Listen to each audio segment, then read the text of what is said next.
To begin, here are some examples of rational functions and their graphs.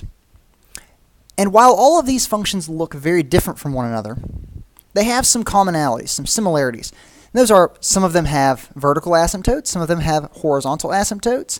We have oblique or slant asymptotes. We also have x-intercepts and y-intercepts. And we're going to find many of those characteristics in these next few slides. Graphing rational functions, the six-step approach. We've already said that rational functions are functions of the form f of x equals g of x divided by h of x, where h of x does not equal to 0. So to graph functions of this form, we must find a series of information. First, find the domain. Before you factor, set the denominator equal to 0 and solve for x. Exclude these x values from your domain. So to find the domain of f of x equals, our numerator is x squared minus 2x minus 3, and our denominator is x squared plus 5x plus 6. And then write the answer in interval notation. So before we factor, set the denominator equal to 0. So this will be x squared plus 5x plus 6 equals 0. And we can factor this to be x plus 2 multiplied by x plus 3. That still equals 0. Now setting each of those factors equal to 0, x plus 2 equals 0 and x plus 3 equals 0, we find that x equals negative 2 and negative 3 respectively. Now because we do not want our denominator to be equal to 0, I'm going to go through here and change all of my equal signs to not equal. Now that means that x cannot be equal to negative 2 or negative 3. I'm going to write that in interval notation.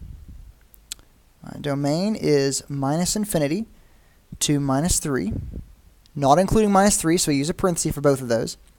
Unioned with the interval minus 3 to minus 2, again, parentheses on both of those. Unioned with the interval minus 2 to positive infinity. And that's our domain because that is all real numbers except for the values that make our denominator 0, negative 2 and negative 3. So we're not including negative 3, not including negative 2.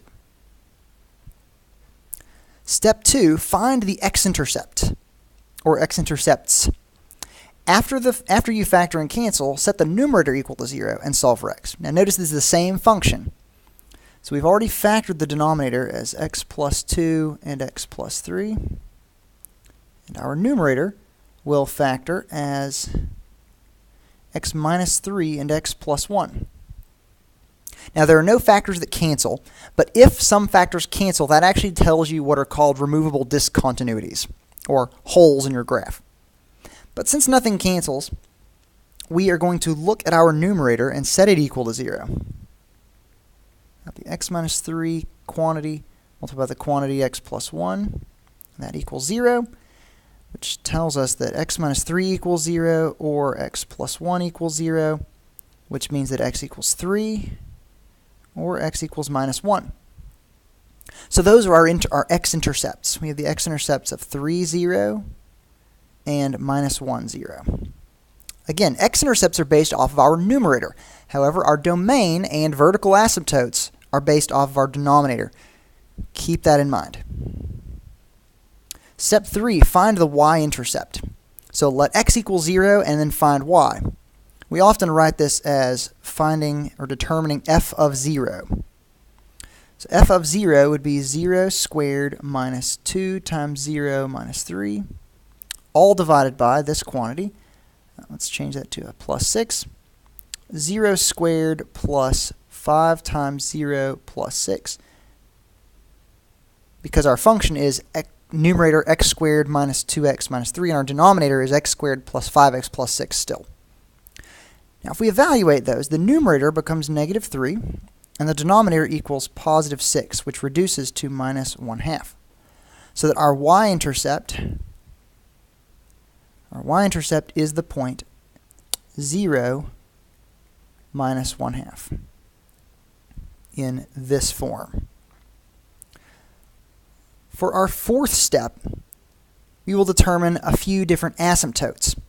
Asymptotes are imaginary lines. We draw them with dotted lines that the graph approaches and gets very close to. Vertical asymptotes cannot be crossed, but a graph may actually touch or cross a horizontal asymptote. To find vertical asymptotes, after you factor and cancel, set the denominator equal to 0 and solve. Now, just rewrite this. This function, x squared minus 2x minus 3 is a numerator, divided by the denominator, x squared plus 5x plus 6, factored as x minus 3 and x plus 1 as the numerator, and our denominator was x plus 2 and x plus 3.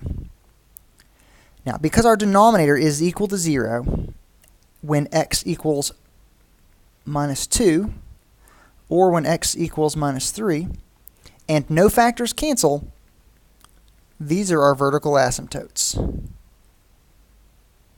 X equals negative 2 and x equals negative 3. Two vertical lines.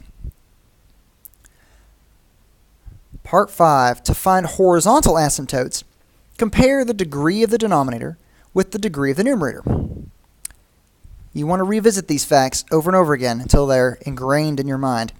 If the degree of the numerator is less than the degree of the denominator, then we have a horizontal asymptote at y equals 0. If the degree of the numerator is equal to the degree of the denominator, then our horizontal asymptote is at y equals, and we'll divide the leading coefficient of the numerator by the leading coefficient of the denominator.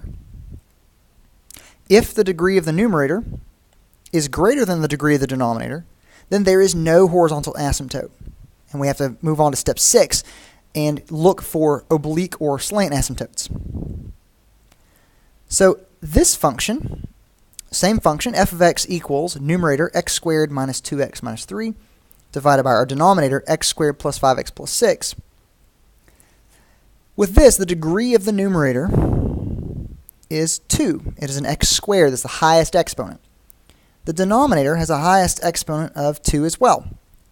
Because these two are equal, the degree of the numerator equals the degree of the denominator, we have a horizontal asymptote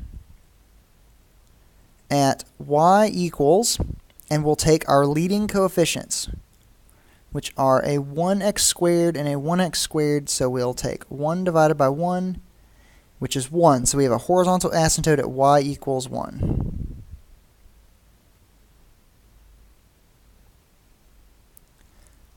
The last step, find the oblique or slant asymptotes. This only occurs if the denominator, or the degree of the numerator, is greater than the degree of the denominator. If that's the case, we will divide by long division, and whatever our quotient is, it will be in the form of y equals mx plus b.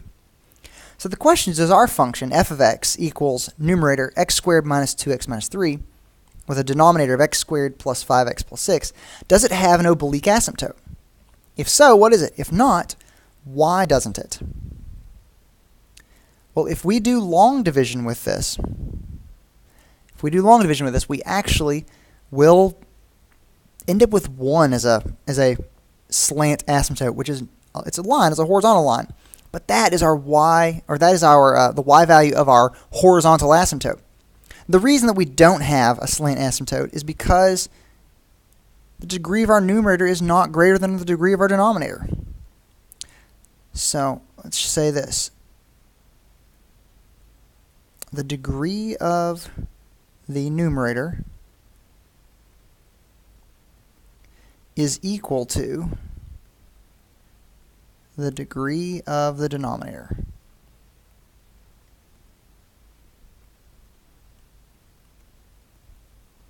That's why we do not have an oblique asymptote in this question with this function.